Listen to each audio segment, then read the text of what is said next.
예, 안녕하세요. 저는 한국인프라에서 인프라스트럭처 쪽 관련된 BIM 기술 지원을 맡고 있는 최재현입니다. 만나서 반갑습니다.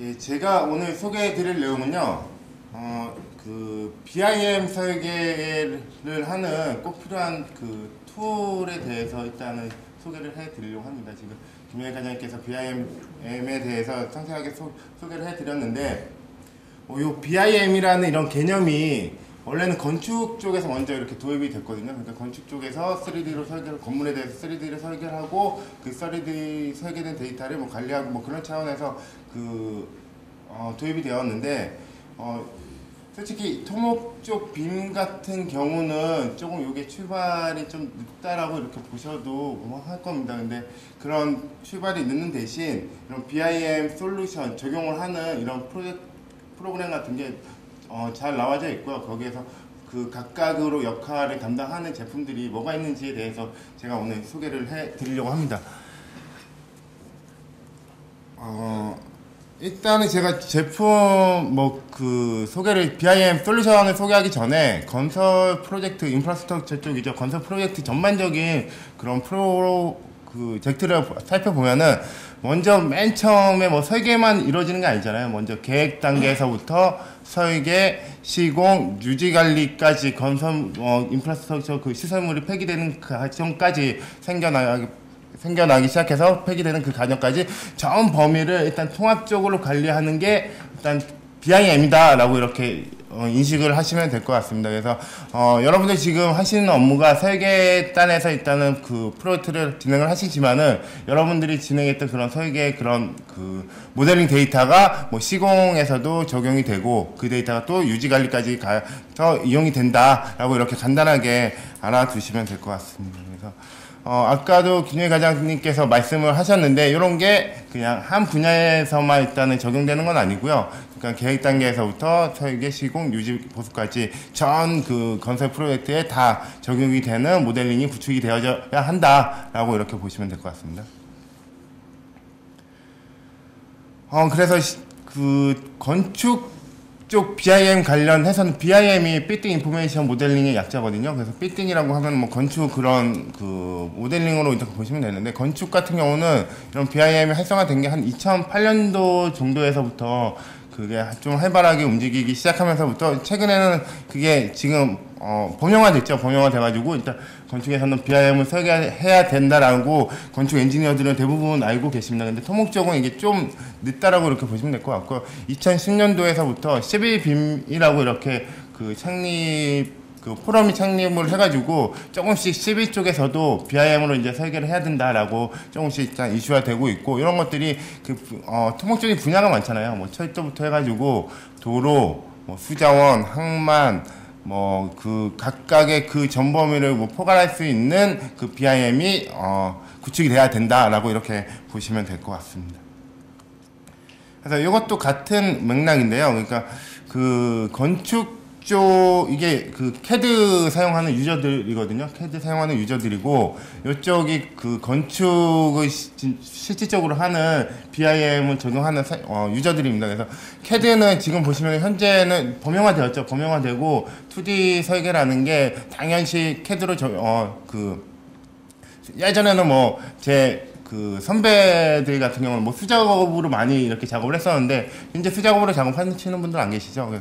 다 그 컴퓨터 안에서 디지털적으로 CAD에서 작업을 하시게 되는데, 이런 것들이 이제 더 한 단계 더 높아져서 이제 BIM 설계를 한다는 거죠. 그러니까 3D 설계, 그러니까 간단하게 3D 설계에서 정보를 입력하는 뭐 그런 고차원적인 설계를 한다라고 이렇게 보시면 되는데, 그런 것들이 이제 건축 쪽에서도 어느 정도 일단은 범용화되고 있다라고 보시면 되고, 거기에 발맞춰가지고 토목 쪽 같은 경우도 어느 정도는 지금 건축 쪽보다는 조금 아래 단계에 있지만은 이런 게 지금 조금씩 활발하게 움직이고 있고, 토목 쪽에서도 BIM을 설계해야 된다라는 움직임이 있습니다. 이런 게 지금은 그 활용도가 좀 많이 낮긴 낮지만은, 근데 이런 것들이 그 2D CAD로 일단은 프로세스가 넘어갈 때도 보셨듯이 한 번에 쭉 넘어가잖아요. 이런 게 가두기가 그렇게 짧게 됐습니다. 그리고 이런 것도 BIM 설계도 마찬가지라고 보시면 됩니다. 지금은 뭐 BIM 설계를 안 해, 회사에서 안 해, 뭐 이런 식으로 말씀을 하시지만 이런 게 언제 시대가 바로 넘어갈지도 모릅니다. 그래서 어느 정도는 준비는 하고 계셔야지 이런 시대의 변화에서도 좀 앞서갈 수 있다라고 이렇게 보시면 될 것 같아요.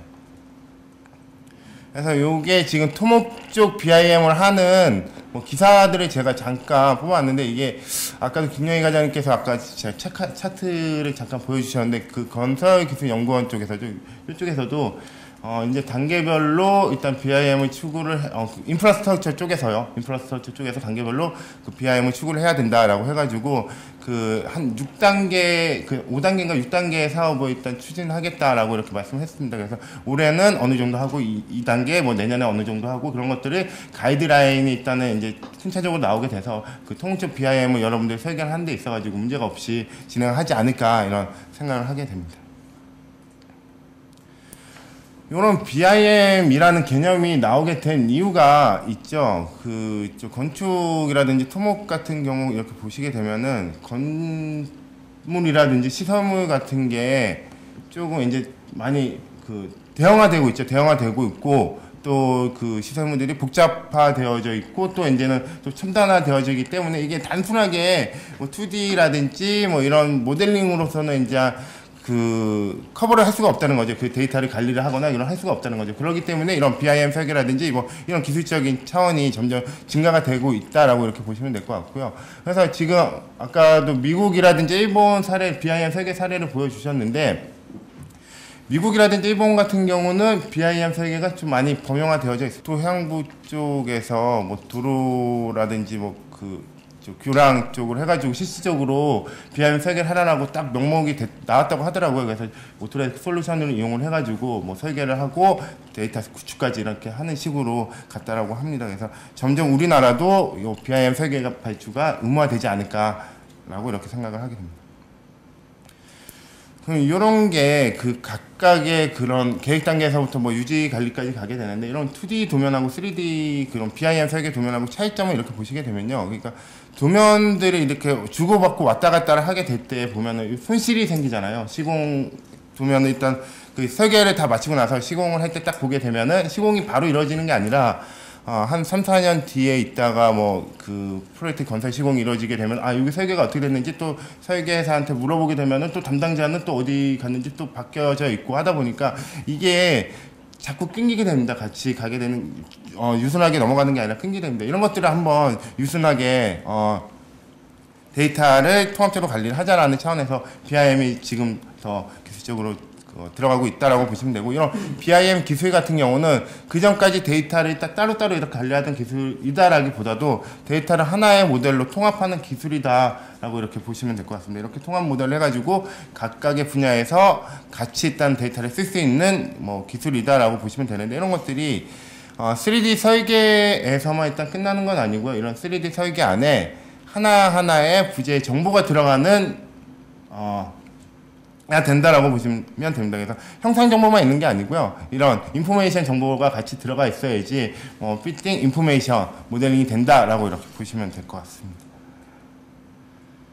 그래서 아까도 말씀을 드렸는데, 요게 그러니까 BIM을 적용하지 않았던 사람들은 조금 BIM 설계를 하는 거에 대해서 부정적으로 생각을 하시는 분들이 많아요. 이거를 왜 2D 설계만으로도 다 되는데 왜 BIM 설계까지 해야 되느냐, 뭐 이런 부정적으로 생각을 가진 사람들이 많은데, 근데 BIM을 좀 어느 정도 사용했던 분들은 이래서 BIM을 사용을 하는구나, 이렇게 BIM을 적용을 했더니 업무의 효율성도 늘어나고 퍼포먼스도 늘어나는구나 해가지고 더 긍정적인 답변이 많습니다. 그래서 좀 이거는 지금 초기 단계이다 보니까 어느 정도 부정적인 생각을 가질 수 있거든요.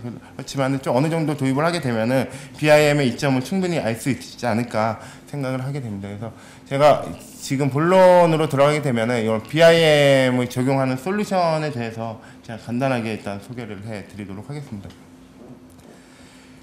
여기 솔루션을 잠시 살펴보면요. 그러니까 지금 여기 제가 평화 엔지니어링 한 4년 전인가요? 5년 전에 와가지고 토목 쪽 11 3D 쪽 관련돼서 한번 교육을 한 적이 있는데, 그러니까 이쪽에 아마 11-3D라는 제품을 쓰고 있을 겁니다. 토목질 전용 3D 설계 솔루션이거든요. BIM 설계 솔루션이거든요. 그 BIM 설계 솔루션만 이렇게 필요한 건 아니고요.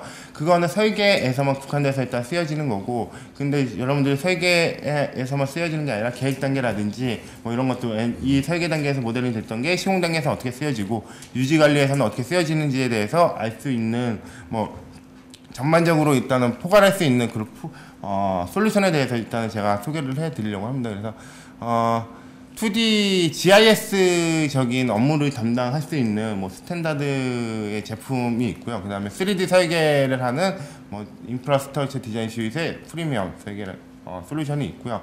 그 다음에 BIM 이죠. 그러니까 그 토목적 BIM을 구현할 수 있는 얼티메이트 솔루션이 있습니다. 그래서 각각에 대해서 제품에 대해서 상세한 내용들은 제가 간단히 일단 소개를 해드릴 텐데 그렇다라고 보시면 됩니다. 그러니까 요거 토목 쪽 같은 경우는 한 분야에서만 일단 사용되는 게 아니라 분야가 많잖아요. 그러니까 도로부터 해가지고 뭐 단지, 뭐 수자원, 뭐 여러 가지 분야를 포괄할 수 있는 솔루션이 들어가져야 된다라고 이렇게 보시면 될 것 같습니다.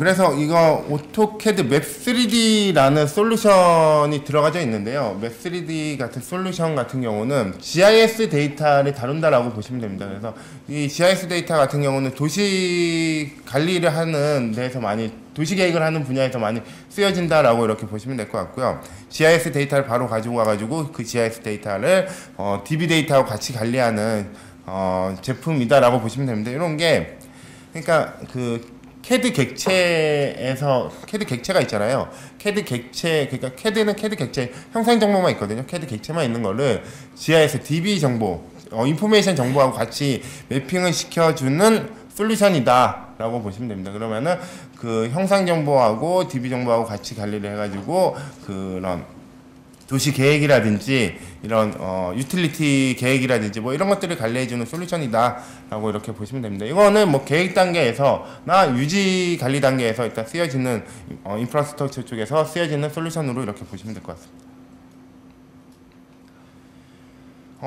이거 오토캐드 레스터 디자인 솔루션 같은 경우는 그 이미지 데이터를 그 CAD의 그런 CAD 객체로 일단 바꿔주는 솔루션이다라고 이렇게 보시면 됩니다. 그래서 예전에는 손으로 도면을 많이 작성을 했잖아요. 지금은 다 그 CAD 전자화 해가지고 도면을 작성을 하는데, 예전에 그려졌던 뭐 그 손으로 그려졌던 그런 도면들을 뭐 자동으로 일단 CAD 객체로 변환해주는 솔루션으로 이렇게 생각을 해 보시면 될 것 같습니다. 그래서 보통 계획 단계에서 뭐 손으로 일단은 간단하게 그 작업을 했다라고 한 것도 일단 CAD 객체로 좀 얼마든지 변환이 가능하다라고 보시면 될 것 같고요. 이거 스톰 앤 세인틀리 아날리시스 같은 경우는 우호수 분석을 해주는 솔루션이다라고 보시면 됩니다. 이거 같은 경우는 제가 간단하게 일단 동영상을 준비해 왔는데요. 단지 구획 안에 우수하고 하수 계획을 하고요. 우수하고 하수 계획 안에서 이런 것들이 간의 크기는 얼마로 지정을 해야 되고, 아니면은 간의 그 구배는 얼마로 지정을 해야 되고, 뭐 이런 것들을 자동적으로 찾아주는 솔루션이다라고 보시면 됩니다. 이런 것들이 애니메이션적으로 이렇게 나오게 돼가지고, 만약에 이게 오버플로우가 되게 되면 이렇게 넘쳐나는 형상도 되고, 여기 설계는 다시 해야 되고, 구배는 다시 정의를 해야 된다라는 것들이 분석을 해가지고 자동적으로 산출이 된다라고 이렇게 보시면 됩니다. 그래서 뭐 편하게 말하면은 뭐 우호수 분석 솔루션이다라고 이렇게 보시면 됩니다. 이런 것들은 이렇게 계획을 하고요. 이런 것들이 나중에 3D를 설계할 수 있게끔 데이터가 넘어가는 시스템으로 되어져 있다라고 보시면 될 것 같아요.